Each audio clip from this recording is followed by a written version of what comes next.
क्या बिल्ली के भरोसे दूध की रखवाली की जा सकती है? क्या उस व्यक्ति को आप अपराध नियंत्रक के पद पर स्वीकार करेंगे जो खुद अपराधी की श्रेणी में आ गया हो? यह बात मैं इसलिए कह रहा हूं कि बिहार सरकार के मंत्रिमंडल और मंत्रियों के विभाग को देखने के बाद ऐसा लग रहा है कि दूध की रखवाली की जिम्मेदारी बिल्ली को दे दी गई है। पहेली नहीं बुझा रहे हैं। पिछले 3 महीने से बिहार की राजनीति में जो आरोप प्रत्यारोप का दौर चला और चुनाव परिणाम आने के बाद आरोप के साथ खड़े रहने की जो दम दिखाई बिहार के एक नेता ने और एक पार्टी ने, उसके आधार पर मैं ये बात कह रहा हूं। प्रशांत किशोर ने, जो जन स्वराज के फाउंडर चेयरमैन है, हालांकि वो कहते हैं कि मैं पार्टी के किसी पद पर नहीं हूं, सुप्रीमो तो उनको कहां ही जा सकता है। चुनाव हारने के बाद एक प्रेस कॉन्फ्रेंस किया। उस प्रेस कॉन्फ्रेंस में न्यूज फॉर नेशन के एक सवाल का जवाब देते हुए वो कहे कि जिन चारों मंत्रियों पर हमने आरोप लगाए हैं, जिन चारों जो पूर्व के मंत्री थे, क्योंकि उस दिन तक नए मंत्रिमंडल का शपथ ग्रहण नहीं हुआ था, अगर वे दोबारा मंत्रिमंडल में शामिल किए गए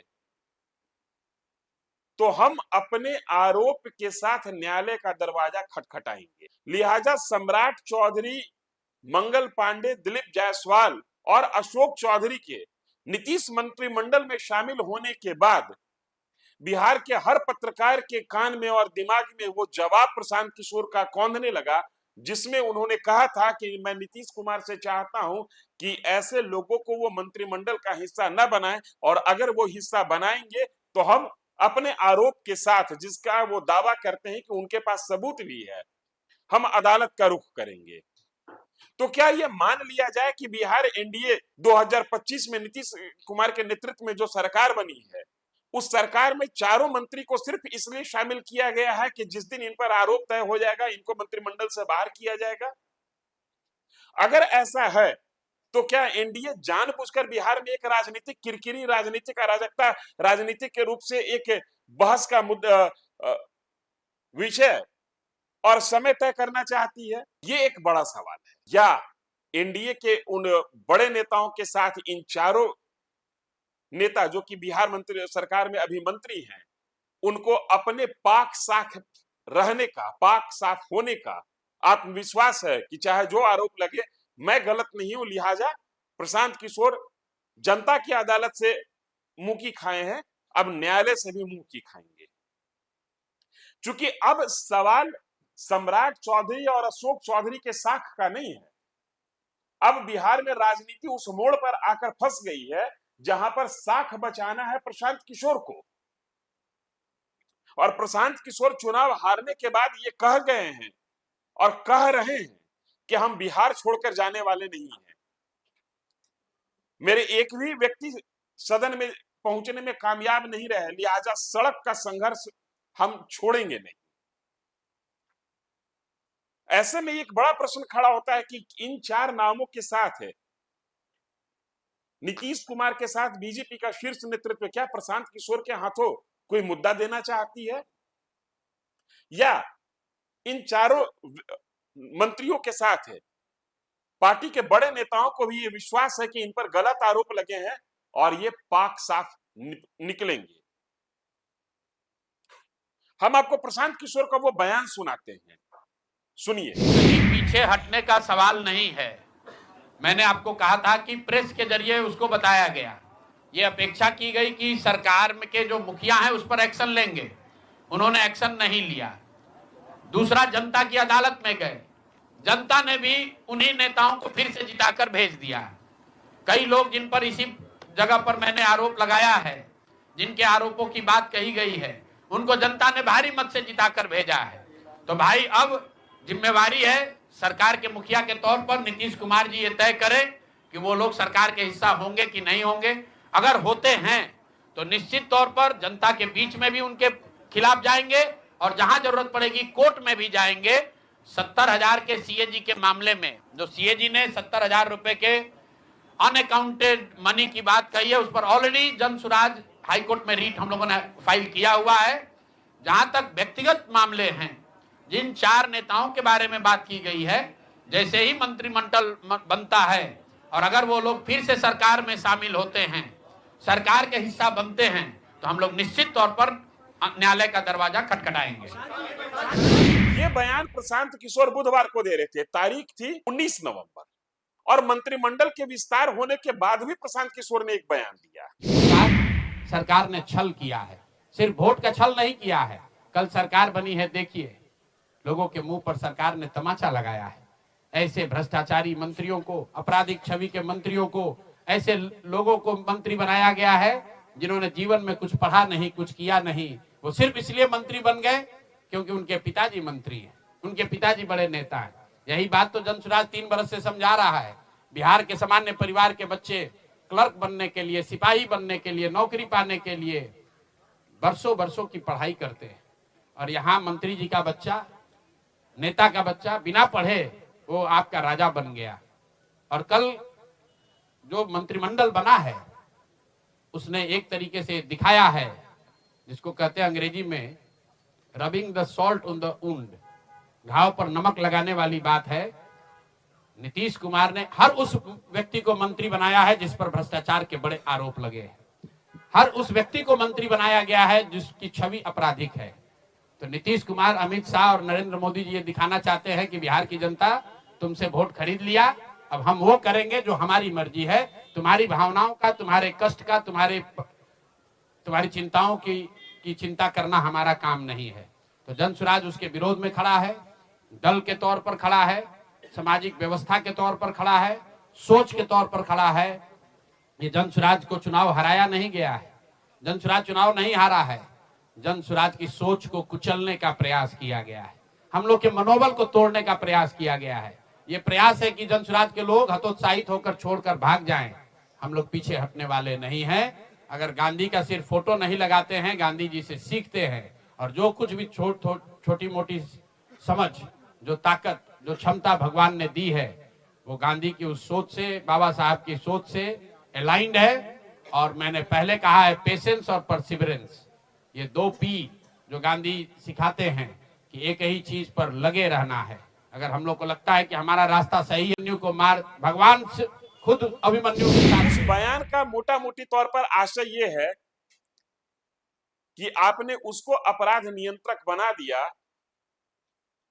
जिसको अवधि तक हम अपराधी मान रहे थे। हालांकि प्रशांत किशोर के अपराधी मानने से कोई अपराधी हो नहीं जाता, अपराधी करार देने की जिम्मेदारी न्यायालय के पास है।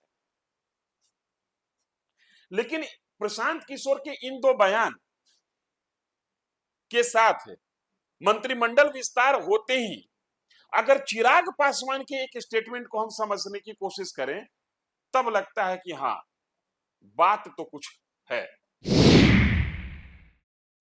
कि इसके बाद पार्टी अब दुगनी नहीं, संभवतः चौगुनी ताकत से मेहनत करेगी, जनता के बीच जाकर उनके जुड़े हुए मुद्दों को, उनकी समस्या का समाधान करने का काम करेगी, और विधानसभा में और बिहार की कैबिनेट में उनकी आवाज बनने का काम करेगी। अपनी सोच, अपने विचार लोक जनशक्ति पार्टी रामविलास बिहारी फर्स्ट के संकल्प के साथ चल रही है। ये बिहार और बिहारियों को एक विकसित राज्य देने का संकल्प है। बिहार को फर्स्ट, बिहारियों को फर्स्ट बनाने की ये सोच है। विधानसभा हो, चिराग पासवान ने कहा कि हमारे तमाम विधायक सड़क से लेकर सदन तक सरकार को जनता के मुद्दे पर झकझोरते रहेंगे, चेताते रहेंगे, जगाते रहेंगे। ये सत्ता की भाषा नहीं है, ये विपक्ष की भाषा है। ये जिम्मेदारी भी विपक्ष की होती है कि वो सरकार को सड़क से लेकर सदन तक जगाते रहे जनता के मुद्दों पर। कमजोर विपक्ष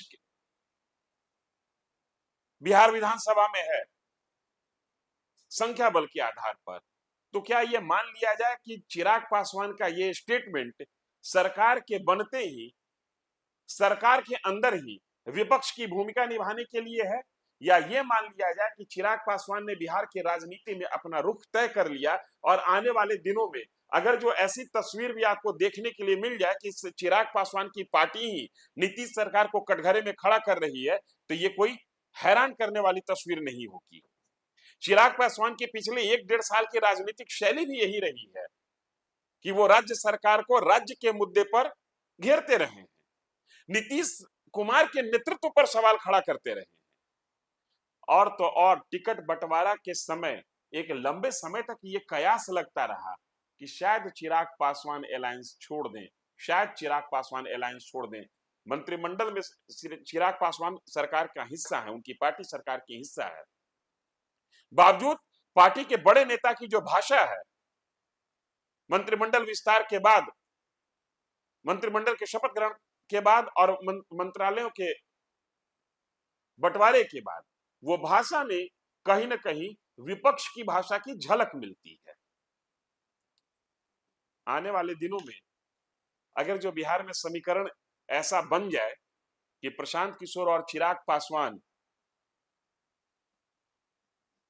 राजनीति के एक ही बेंच पर बैठे मिले, तो कोई बड़ी बात नहीं होगी, क्योंकि प्रशांत किशोर को भी अपनी राजनीतिक जमीन की एहसास हो गई है कि कितनी ठोस है उनकी जमीन। 243 विधानसभा सीटों पर चुनाव लड़ने के बाद किसी भी विधानसभा क्षेत्र में उनकी पार्टी रनर अप भी नहीं रही, मतलब हारने वाले में भी गिनती उनकी प्रमुखता से नहीं आई। तीसरे, चौथे, पांचवें, छठे के लिए वो संघर्ष करते रहे।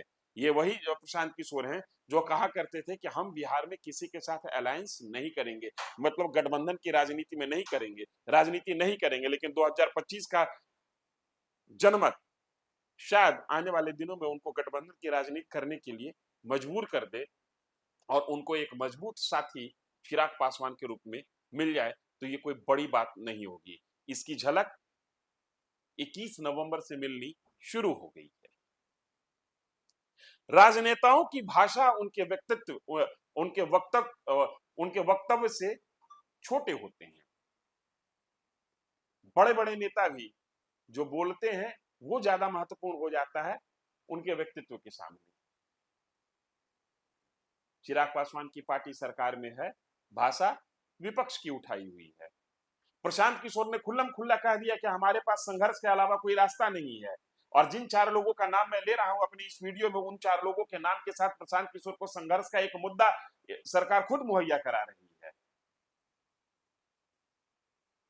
आप कह सकते हैं कि सरकार अभी शुरू ना हुई कि आप समीकरण जोड़ना शुरू कर दिए, लेकिन ये राजनीति है, यहाँ कोई अस्थायी दोस्त नहीं होता और कोई अस्थायी दुश्मन नहीं होता, और गठबंधन की सरकार में सरकारें भी अस्थायी नहीं होती।